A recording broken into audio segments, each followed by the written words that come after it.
Howdy YouTube, today we're taking a look at the WWE Mattel SummerSlam 2016 series from his battle with Stone Cold Steve Austin in 1998. We've got the Dead Man, the Phenom, the Undertaker.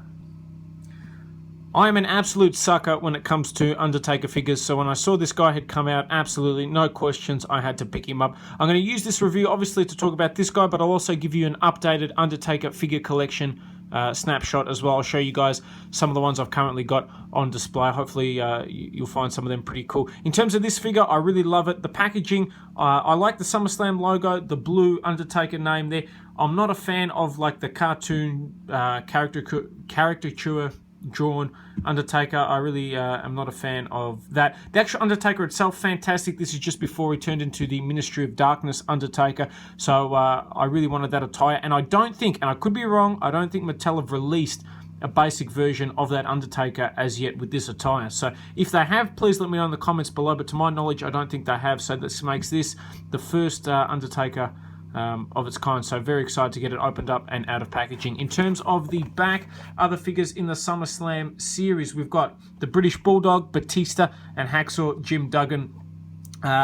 Honestly, all three of the other figures in this set look fantastic, and I'm going to try and pick them up if I'm completely honest. Retro Batista, loved him in 2005. The British Bulldog doesn't look as good as the Elite, but still looks pretty damn good. And the Hacksaw Jim Duggan, I don't know why I like that figure, to be honest with you. There's just something about that figure that I like. I'm not even a big Hacksaw Jim Duggan fan, but I like that figure. So with that, let's get the Undertaker opened up.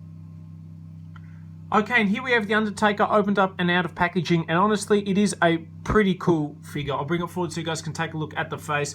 Mattel absolutely nailed that. It definitely looks like the Undertaker. It looks like the same head scan that we've got previously, if I'm completely honest, and when I bring in some of the other Undertaker figures, you'll see what I mean. But other than that, the rest of it is awesome. I love his shirt. That looks really nice, accurate to what he wore at the time.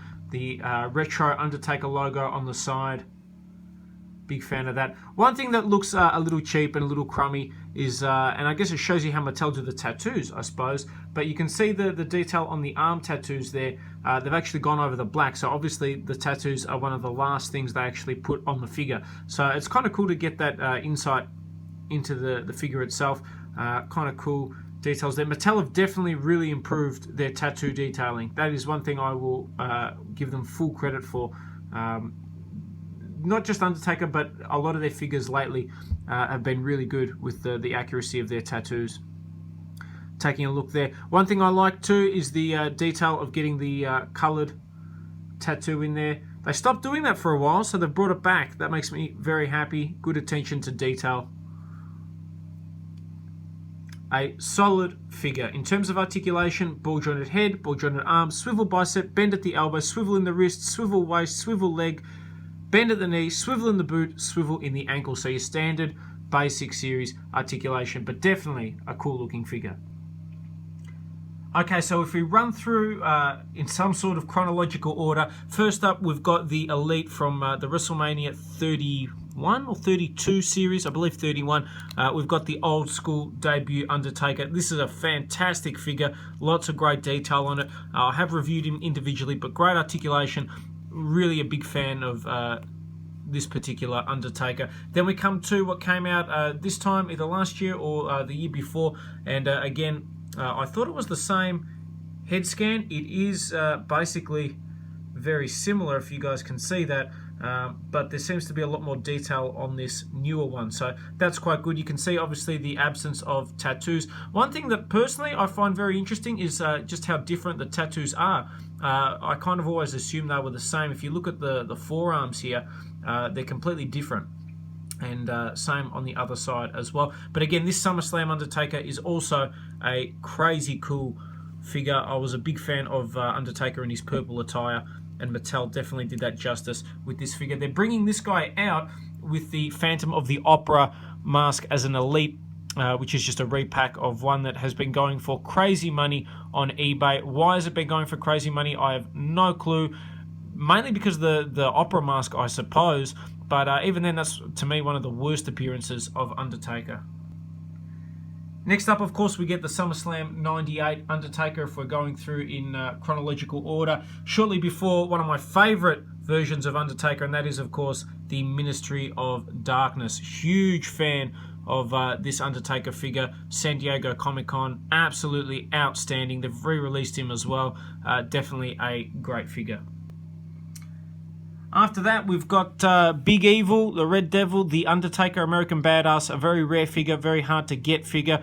Why Mattel do not re-release this, I have absolutely no clue whatsoever. Although, having said that, considering I've got this guy, by them not remaking him, it just makes him worth a little bit more money. So on that end, I'm not too fast. On the other end, I'd love to see a Judgment Day 2000 Undertaker. That would make me extremely happy. As we move through, then we get Undertaker from around 2006, 2007, just after he changed from his tights. There is a figure out there, Series 18, the original basic series, is a WrestleMania 21 Undertaker figure. I did have it, and I sold it, and I kind of really want to get another one. So I guess we're skipping that version of Undertaker. But that was the one when I started watching wrestling. That's how he looked with the slacks, and I'm always a big fan of that look. But yeah, you get this Undertaker here, which was shortly followed by this one, which is essentially the exact same figure, just with a slightly different logo on the pants, which hopefully you can see. But otherwise, apart from the darker beard, pretty much the exact same. Next up, we've got one of my least favourite Undertakers, and that was when he had the mohawk during his feuds with Shawn Michaels and Triple H. Kind of a cool elite figure, but again, I just wasn't a big fan of this particular version of the Undertaker. Some people like it, some people don't. The mohawk really didn't do a lot for me. Then we've got the WrestleMania 30 Undertaker. The less said about that, the better. A cool-looking figure. Probably the worst the Undertaker has ever been, though. There's the elite version of him. That's a fantastically cool figure. And then we get to, I guess, current Undertaker, whose appearance I think is much better. Had a great match with Brock Lesnar at Hell in a Cell. And definitely a really cool figure that they've released a couple times. One with a slightly more updated head scan, but yeah, overall, can't get enough of the Undertaker figures. Mattel always do a really good job with them.